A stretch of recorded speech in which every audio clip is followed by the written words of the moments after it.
Hello everybody, my name is Rolak, and welcome back to Banjo-Kazooie.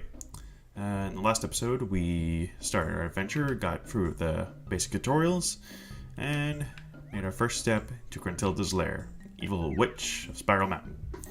This episode, we're going to be taking a little exploration of said lair, and see what we can find. First of all things, climb up these weird looking things. Go up here and grab this. Hey, it's me, Mr. Jiggy. Now go and find a picture with a piece missing. So, this is a Jiggy, or a jigsaw piece if you will. These are practically the stars, if you play Mario. They're basically the stars of this game. Now, if any scary looking entrance, that means that we're close to a special little area. Currently it is closed at the moment. This is the first world, Mumbo's Mountain. To open the door, you'll need to find the jigsaw picture with, this is really slow, with an image of this area on it. Have a look around. Can't be that far. Can't be that far away. Okay, so, and here it is over here. Simply step onto Jiggy. To enter the world shown on the picture, you must fill in the missing spaces with the jigsaw pieces. You've got the first jigsaw piece, Goggle Boy. Great, to fill in the missing spaces on the picture, press A. If you don't want to use any jigsaw pieces, press B to leave. So this is how you're going to be opening the worlds, or the practical levels of the game. You got to collect these jiggies, then you have to find the pictures, then you have to fill them in. Pretty self-explanatory, and let's go ahead and put in our first piece. That's it, picture's complete. And the door to Mumbo's Mountain is now open. That was such an easy fit.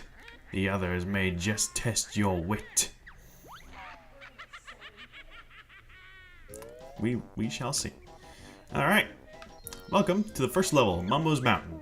Bowser's going to tell us that there are 3 new moves to learn in this world. So we're going to have to find him and see what we can find. Or see if we can, you know, do the thing. Going through this is going to be a lot of collectibles to get, so we're going to be going over them as best as I can. Starting with these.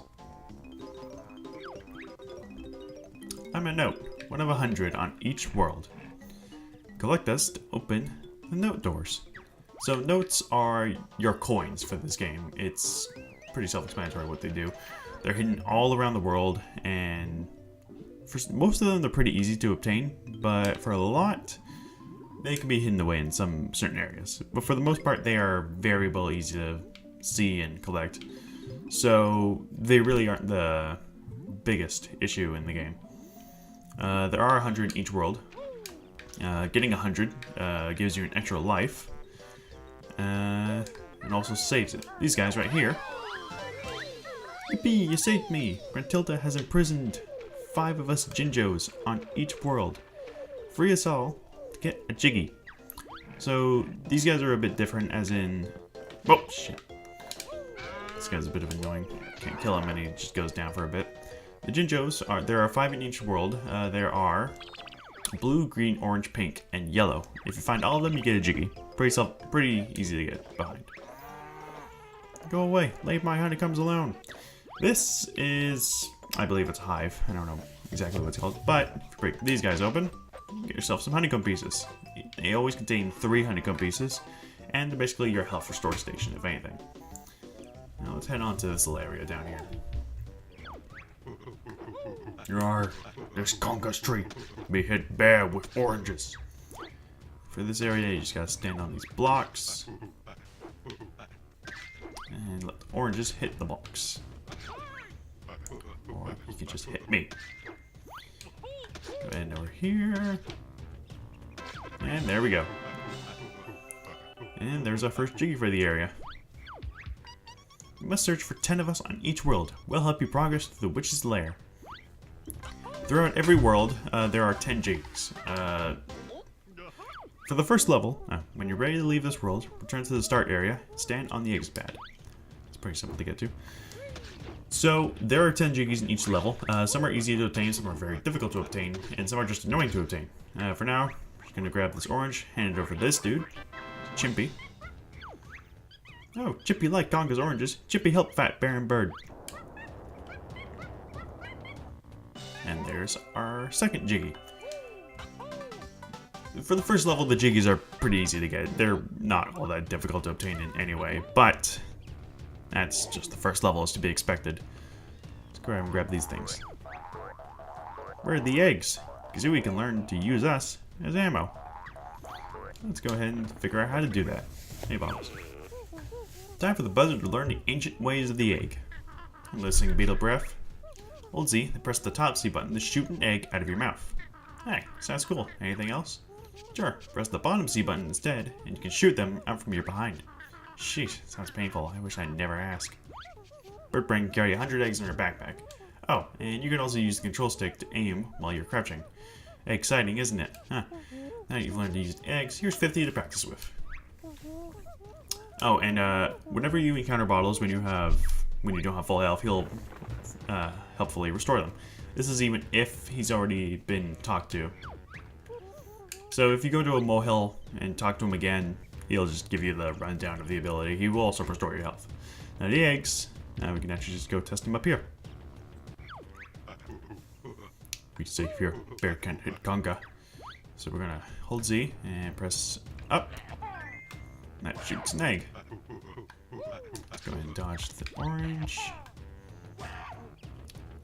Egg will always go directly in front of you. There's no wind direction or anything. Bear beat Conga. Me give prize to Bear. And there's a third Jiggy. Again, very easy to obtain, but not for the rest of the levels. Let's go ahead and grab that. Like, that was 3 Jiggies in one area. It's not going to be that easy for the rest of the levels. As you're going to tell us about ability we can grab in this level as well. Let's go ahead and just grab these. So yeah, don't expect every Jiggy to be like that, where it's just always in the same area. There are some where they're in the same area, but yeah, it's not going to be easy. Mostly for me, though. For you, it's going to be easy, because you're just watching. Yes, you guys are annoying. So, this is Ticker's Mountain. We can try to get up, but as you can currently see right there, we can't really do anything. We just need to grab this. If we can at this moment. Come on. There we go. Be Mumbo's token. Used for Mumbo magic. We're going to be collecting all of those as well. This is a collectathon, if you haven't guessed. There's a lot of things to collect. There's a lot of things to keep. And there's just so many things. So many different things. We haven't even gotten to everything yet. Let's go ahead and talk to bottles here. Talent Trot will let Kazooie tackle steep slopes with ease. That sounds useful. How does she do it? Hold Z, then press the left C button. Continue to hold Z while moving Kazooie around with the control stick. Go practice. So this is probably one of the most useful abilities in the game we get like right away. The Talent Trot will not only increase Banjo's movement speed, but it will also allow, well, no, it's Kazooie walking technically, but it will also increase the speed at which they move. No, I already said that. They'll also be able to climb up steep slopes. For example, if you try to go up here as Banjo, we're not going to get far. But if it goes Kazooie, it's practically just like walking on the ground. There are certain slopes that we can't climb up. Slopes that are way too steep, like more or less that mountain just down there, the brown parts over there. We can't climb that high. Let's go ahead and grab our Jinjo buddy.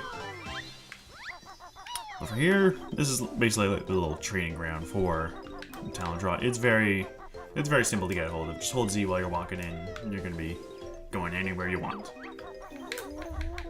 Ball's going to tell us that we've collected enough notes to break the first note door. What that means exactly, we'll get into later. So just go ahead and collect all these. You should also note that this is going to be a 100% run, meaning that I will be collecting every single note, Jiggy, everything. I'm going to be collecting everything, guys. It's going to be a long one, especially for me, because I have to do all the annoying bits. You guys can just watch, but screw you. Not you. Yeah, there's going to be a lot of stuff to collect. Got these gremlins, I think that's what they're called. They didn't really Let's see what the name of enemies are. Alright, let's go and talk to them here. I call this the Beak Buster. Jump into the air and press Z to send Kazooie slamming hard to the floor. Oh, I don't like the sound of that, Banjo. Get used to it, Nest Girl. You'll be using it a lot. And he just tells us to that we've basically gotten every new move in the area. Actually, I didn't go over all the dialogue controls in the last episode. So normally you can just let dialogue go, but it's fairly slow. If you want to speed it up, you can hold down A. If you want to slow it down, you can hold down Z. And if you want to skip it, you can press B. Not all dialogue boxes are skippable like that. However, you can hold down L and R, then press B, and you'll be able to skip any dialogue you want. Pretty handy. I think it might also be able to skip cutscenes, but I haven't tried that out in quite a while, so I'm not too certain on that. There's our green ginger buddy. Let's go ahead and just slam down on the rest of these, grab an extra life. And the last one, wouldn't you know it, contains a Jiggy. So yeah, get used to hearing that jingle a lot, because you're going to be hearing it a lot. Let's go ahead and grab this one. Again, first level, very easy to get. It's not going to be like that for the rest of the levels. Alright, this guy right here. We Juju, Mambo's totem pole. Feed us with nice blue stones. It's pretty simple. There's also a bit of a training for timing with your A, because you're going to be doing this a lot later. Now you want to get to this one, but don't destroy it just yet, because if you hop on this, you can grab this. It's your first honeycomb piece for this level. Alright, let's just turn it right. There we go. Alright. That's our 7th. Yep. Alright, now before we head into that hut over there, now we're going to do a bit more of exploring. Just going to grab these notes over here. Grab this Jiggy. Like I said, very easy to get across. Yeah, this level takes no long. Okay. This level does not take long at all. Later levels will be taking a lot longer than this. It's because they're fairly big. Yeah, the worlds in this game are quite big. This one's not all that big, but they can get pretty big. Let's go ahead and jump up here. Grab the last Jinjo buddy. And there we have our Jiggy. Last Jinjo, no matter what Jinjo you grab, the last one, no matter what order you do it in, the last Jinjo will always drop the Jiggy. So it's not like a set place. I guess you can compare it to the red coins in Super Mario 64. That's more or less the only thing you could compare it to. Collect them all, Jiggy appears at your feet. You don't have to go anywhere for it, so it's very, very handy. First of all, before we continue on, we're going to go backtrack here a bit. If we can get up there. There we go. Climb up here, go across these. Grab this token, go here, and slam, and this switch right here. Just go ahead and pound it down. And that reveals a Jiggy outside of the world. These, I like to dub them witch switches, or grunty switch. There's one of these in each level. They're hidden away, well, mostly hidden away. They can be fairly easy to spot sometimes, but more or less they're... And it depends on how easy you would compare it to be found. That switch always opens up, it either reveals a Jiggy or opens up a way to get a Jiggy in the outside world. It's not too far away from where you enter the world, so don't worry about traveling all across the entire layer. It's fairly easy to obtain. Let's go ahead inside this hut. Sleeping shaman right here. We'll go behind here, grab some notes, and wake him up.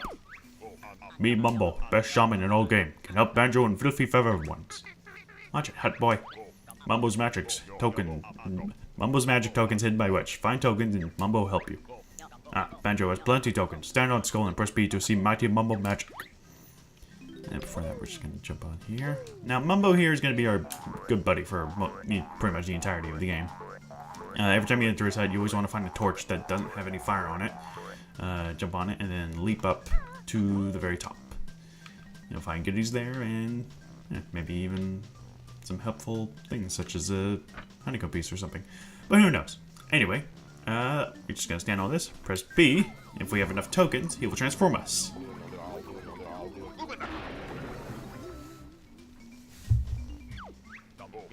Mumbo's magic free to change back. You come when ready. Termite bit small, but not bad for first spell. Mumbo practice needed. So, throughout several levels, I think 5. Throughout 5 different levels, you're going to be able to find Mumbo in his hut, and you're also going to be able to transform. Each level has a different transformation, and they'll mostly be used to get you to certain places and also help you out obtaining new collectibles and whatnot. As for the termite, you are able to scale any slope, no matter the slope. Did I say that right? Scale anything, no matter the slope. So this is like at a strict angle. This is easy. Bottles tells us that we found 100 notes, so now we don't have to worry about getting any more. Also, I should point this out. Notes are everything in the world is saved once you exit. Your high scores, anything you've collected, such as like the notes, once you exit the world, everything resets. Aside from the Jiggies and the honeycomb pieces, everything resets. This trophy, that's going to be reset once we re-enter the world. All the Jinjos are going to be reset, all the notes are going to be reset, the enemies are going to be reset. Certain events like the Juju Totem are going to be reset, as well as giving Champion Orange. That's also going to be reset. Not all events are reset, but it's good to note that a lot of them are. So without further ado, let's grab our last Jiggy for this world. A little triumph tune. Alright, let's go ahead and get out of here, shall we? Termite's also able to withstand any... Oh yeah, there's fall damage this game. I haven't gone over that. Able to withstand any fall damage. Let's go ahead and grab that honeycomb piece. There are 2 honeycomb pieces. Aside from Spiral Mountain, there are 2 honeycomb pieces in each world, discounting Gruntilda's lair. As mentioned in the last episode, 6 honeycomb pieces makes a new heart, health, energy. Okay. Gruntilda's magic stops you from taking the notes off the world, but the 100 you just collected counts as your best note score. Try to get 100 on each world as they are needed to open the note doors. Grunty's actually going to be telling something interesting here. Whenever we enter a world and exit an enemy, such as this guy right here, will just spawn outside of the world. This doesn't really do a whole lot because they don't really, matter. But yeah, it's just a cute, neat little thing. So for termite ability, we're able to climb up this wall and grab our second Jiggy for Gruntilda's lair. That's how we're going to be getting the Jiggies in Gruntilda's lair. And here we're getting warned that Mumbo's magic is getting weak, and if we stray further away from the world entrance, we're going to transform back into Banjo and Kazooie. So you don't have access to Mumbo's magic for the entirety of the lair. That would be kind of overpowered in some cases. Now, since we have the talent trot, let's go ahead and climb up here. And here we got Bottles again. Let's see what he's got to say. This is a note door, sealed by Grunty with one of her powerful musical spells. Open it up then, jam jars. It's not that simple. To open it, you must collect the musical notes from the worlds. How many do we need? The number on the door is the strength of the spell. The combined total of all your best note scores from the worlds must be at least this to break Grunty's magic. Yeah, okay.